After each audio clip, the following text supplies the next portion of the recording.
ጤና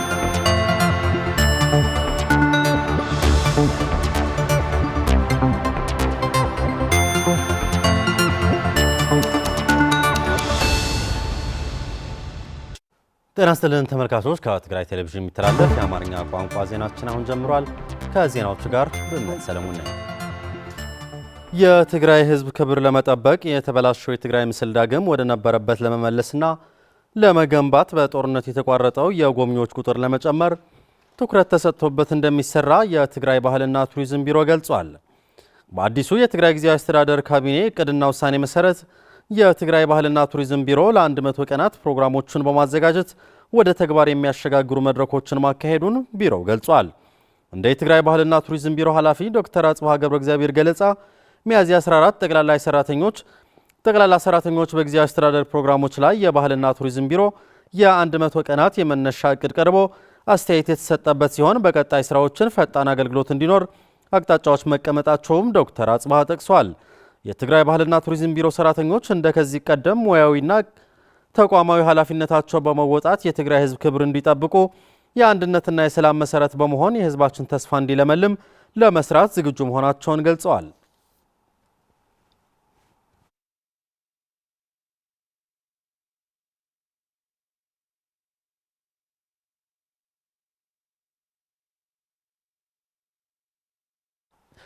የሊቃነ ጳጳሳት አቡነ ፍራንሲስኮ ህልፈተ ሕይወት ተከትሎ የአዲግራት ካቶሊካዊት ቤተክርስቲያን የሐዘን መግለጫ አወጣች። በትግራይ ይካሄድ የነበረውን አውዳሚውና ደም አፋሳሽ ጦርነት እንዲቆም በተደጋጋሚ ድምጽ የሆኑ እንደነበርም መግለጫው አክሏል። ከድምጽ ወያነ የተገኘ መረጃ ነው። ብርዛፍ ገብረ ጻድቃን አዘጋጅተዋለች።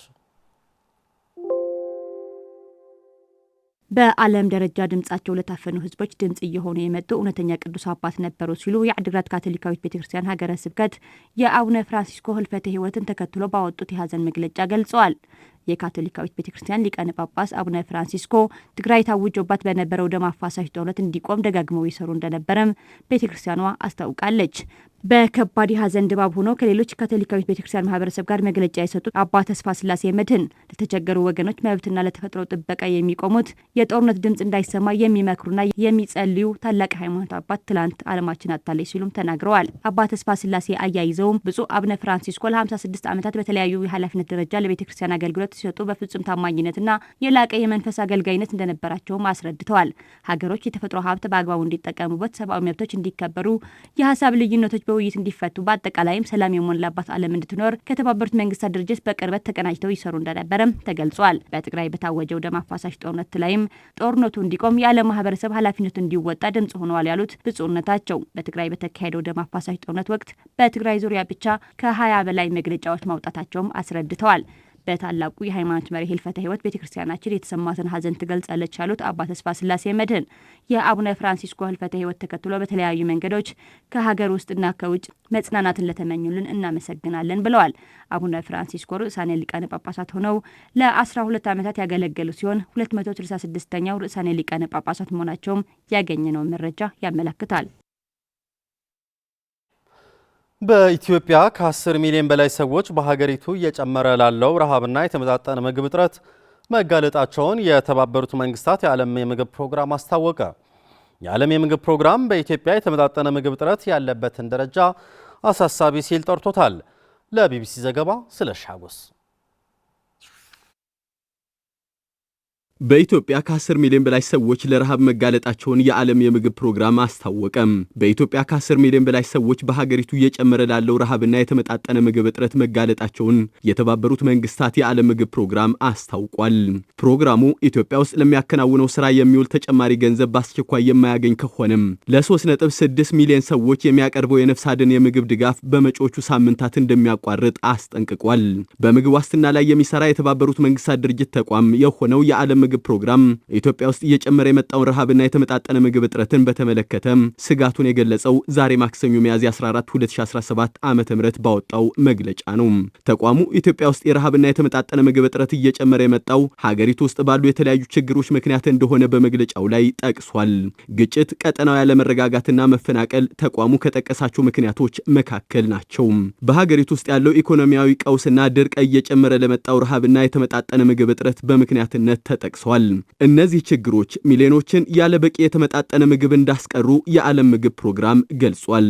የተቋሙ መግለጫ በመላው ኢትዮጵያ ከ10 ሚሊዮን በላይ ሰዎች ለረሃብና ምግብ እጥረት ተጋልጧል ብሏል።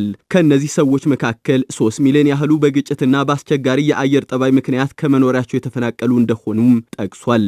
የዓለም ምግብ ፕሮግራም በኢትዮጵያ የተመጣጠነ ምግብ እጥረት ያለበትን ደረጃ አሳሳቢ ሲል ጠርቶታል። የተመጣጠነ ምግብ እጥረት ያጋጠማቸው 4.4 ሚሊዮን ነፍሰ ጡርና አጥቢ እናቶች እንዲሁም ሕፃናት ሕክምና እንደሚያስፈልጋቸው አስታውቋል።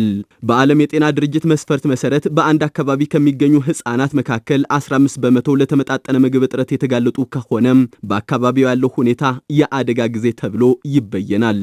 ይህንን ያስታወሰው የዓለም ምግብ ፕሮግራም መግለጫ በሶማሌ፣ ኦሮሚያ፣ ትግራይና አፋር ክልሎች በሚገኙ በአንዳንድ አካባቢዎች ያለው እጅግ የከሱ ሕፃናት ቁጥር በዓለም አቀፍ ደረጃ የአደጋ ጊዜ በሚል ለመበየን ከተቀመጠው የ15 በመቶ ገደብ ያለፈ እንደሆነ ገልጿል።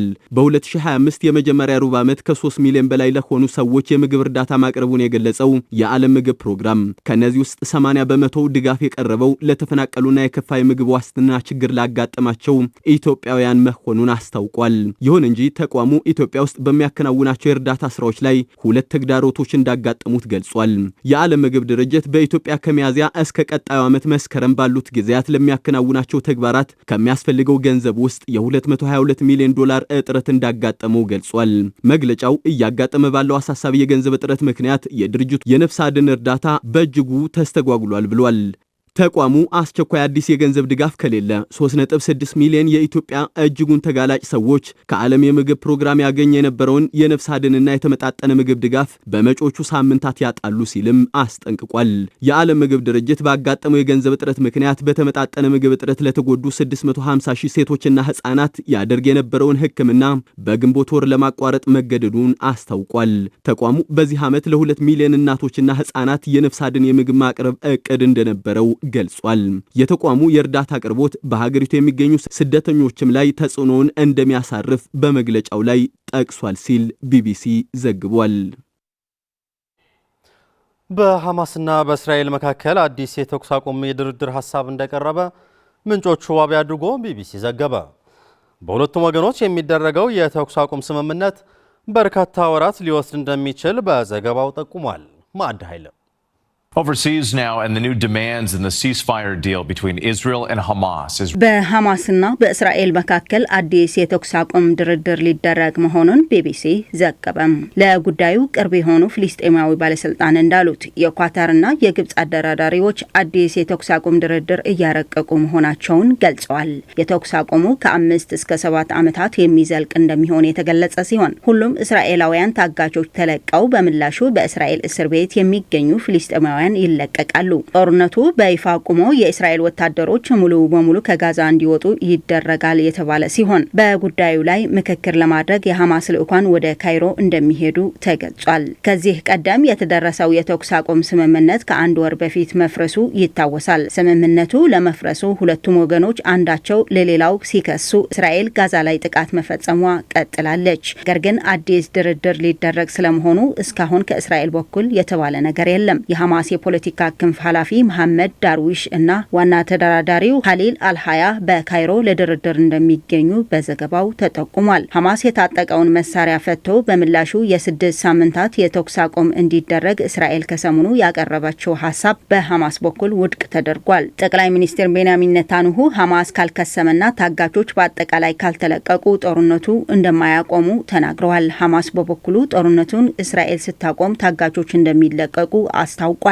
ሐማስ የጋዛን አስተዳደር ለፊልስጤም ባለስልጣናት ለማስረከብ ዝግጁ መሆኗን ለጉዳዩ ቅርበት ያላቸው የፊልስጤም ባለስልጣናት ለቢቢሲ ገልጸዋል። አገራዊና ቀጠናዊ የጋዛ አስተዳደር በዌስት ባንክ ላለው የፊልስጤም አመራር ሊያስረክቡ ዝግጁ መሆናቸውን ተናግረዋል። ኔታንያሁ ግን ጋዛ በፊልስጤም አስተዳደር ስር እንደምትሆን ተናግረዋል። ጋዛ ከአውሮፓውያኑ 2007 ጀምሮ በሐማስ ስር እየተዳደረች ትገኛለች። ቢቢሲ ምንጮቹን ዋቢ አድርጎ እንደገለጸው አዲሱ ድርድር ስኬታማ ይሆናል ለማለት ጊዜው ገና ቢሆንም በዚህ ድርድር ሐማስ ባልተጠበቀ ሁኔታ አቋሙ መለሳለሱን ገልጿል። ሐማስ መስከረም 26 2016 ዓ.ም በእስራኤል ላይ በፈጸመው ድንገተኛ ጥቃት 1200 ሰዎች ሲገድል ይህንን ተከትሎ እስራኤል በጋዛ እያካሄደችው ባለው መጠነ ሰፊ ወታደራዊ ዘመቻ ከ51 ሺህ በላይ ፍልስጤማውያን መግደሏን ተገልጿል።